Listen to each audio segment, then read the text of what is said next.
Thank you for joining me today. We have another alternate tuning lesson for you, and this lesson is going to be designed for those of you who are looking to get into the world of alternate tuning, but maybe not sure where to start.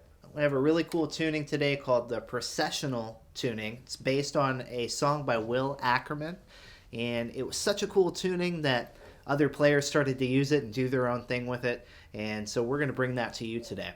What makes this processional tuning so unique to my ears is the half-step difference between strings 2 and 1.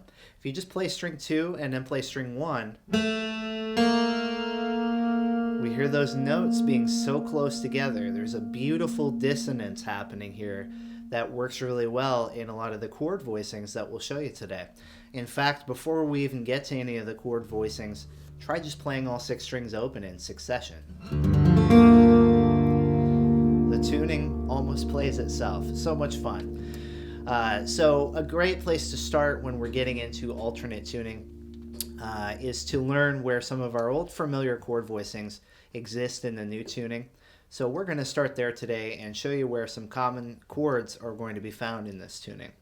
The first one I'm going to show you is a G minor add 9.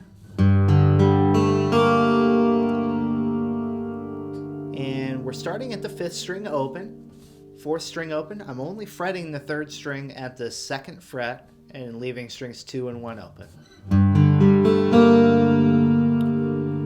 Right away, we can start playing around with picking out some individual notes of the chord.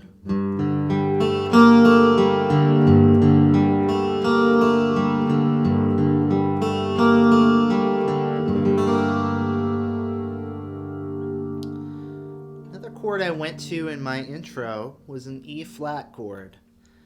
This one's a little tricky. Don't worry if you can't get it right away. There's plenty of great chords in this tuning that you can substitute in.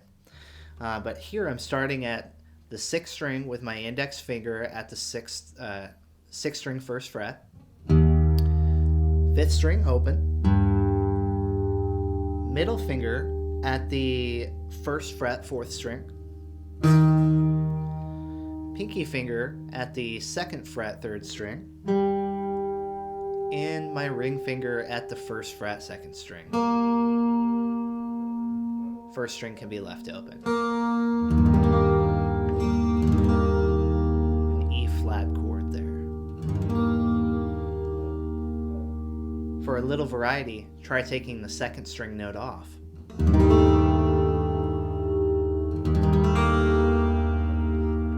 Access to that half step between strings 2 and 1.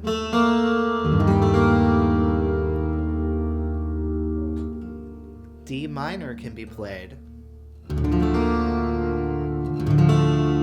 by simply fretting the 2nd fret of the 5th string and leaving everything else open and avoiding string 1. If you want a little variation, add string 1 back in. Add some tension to the chord.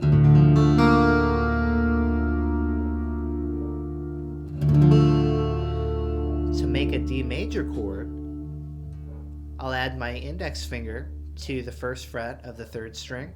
And once again, I'm going to leave string 1 out of this chord, at least to start.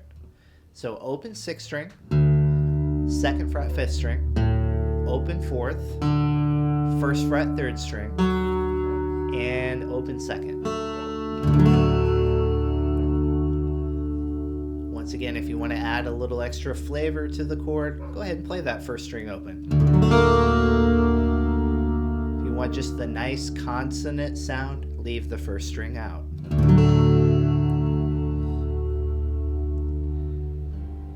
I can play an F chord here at the 3rd fret, very similar to the E flat chord that we just outlined. This time the only difference is I'm going to not play string 5. No open strings in this chord, which means now this is a movable chord.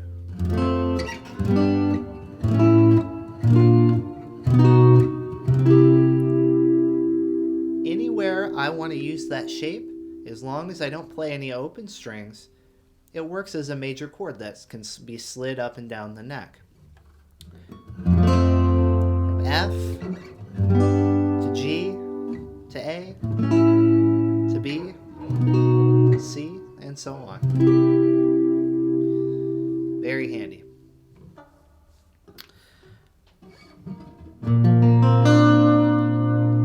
B flat, add 9. This is a really nice sounding voicing that to my ears is pretty unique to this tuning. Here I'm going to start out by barring my index finger across 5 strings, everything except for string 6.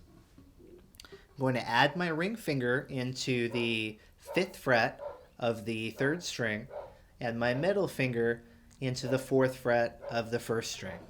Here it is all together.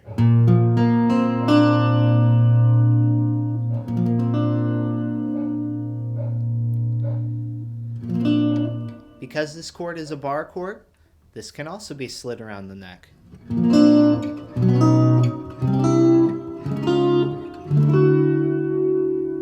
Anywhere you'd like to move that shape is now fair game for creating an add 9 chord. So let's recap what we have up to this point. All of these chords played in succession together create a really nice sounding progression that I want to take everyone through.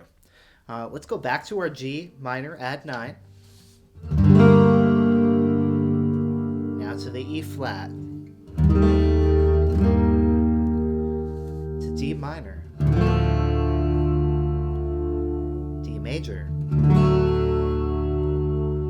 back to G minor add 9, E flat,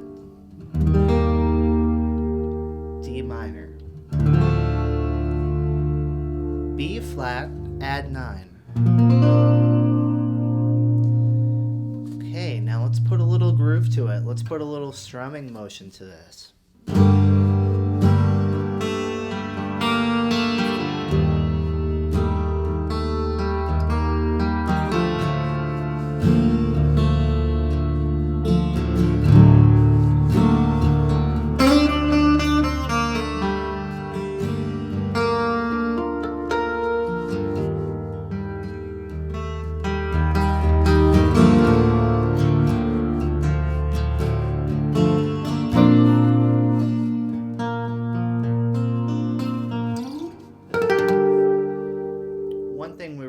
To do when we're playing with these alternate tunings is take full advantage of the natural harmonics on our acoustic guitar.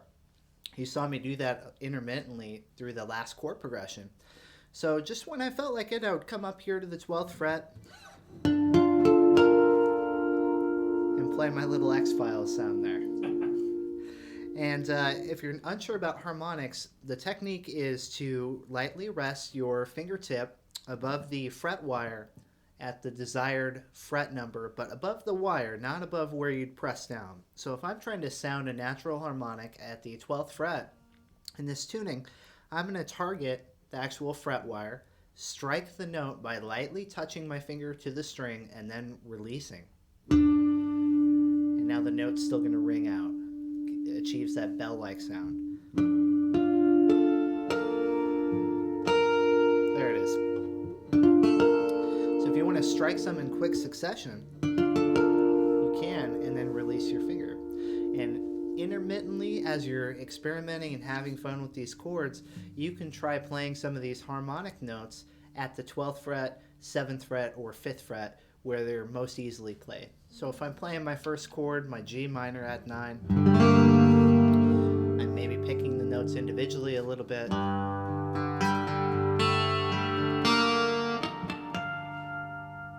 There we go, 5th fret, string 1, 2, 3. Excuse me.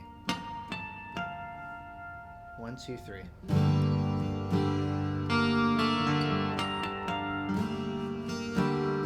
Up to the 12th fret.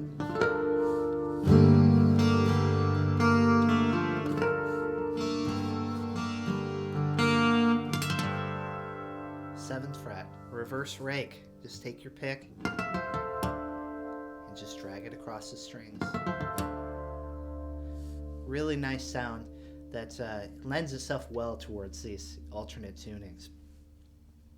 Something else that is a lot of fun to do, because these harmonics ring out so long, what a lot of acoustic guitar players and fingerstyle players like to do is to start playing percussively on their acoustic guitar. We can achieve this just by playing a simple bass kick snare sort of pattern, right?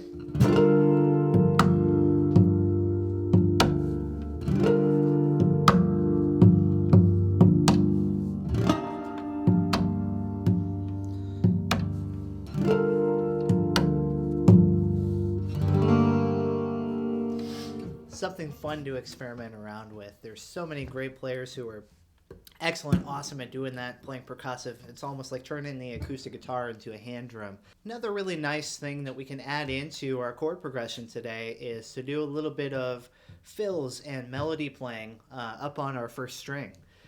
Our overall key or progression really seems to fit well for G minor, as we see from our starting chord. And so if we just extend that chord a little bit to include some notes from the G minor scale on the first string, we now have some cool options for some single note fills. So just want to take you through a little bit of a G minor scale that you can use as a template for playing some fills. If I'm starting actually at the 2nd fret note on the 3rd string, and I play that note followed by the 2nd string open and the 1st string open, I'm playing the first 3 notes of the G minor scale. To continue on, I'm just going to work my way right down the fretboard on the 1st string.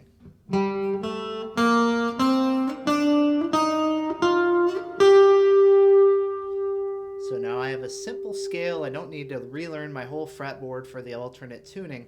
I'm just finding 1 octave of the scale that I can start making some music with. So now, if I start to play some of these ideas in conjunction with some of my favorite things I like to do on the guitar, sliding around, doing some hammer-ons and pull-offs, these sorts of things, we can start to create some music off of the chord.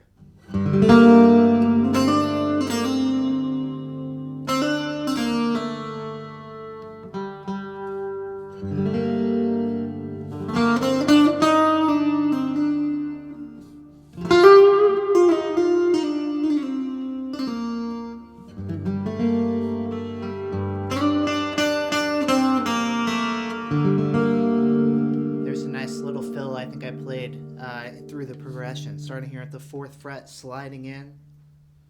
And it works well to bring us right back into my starting chord, my G minor at 9.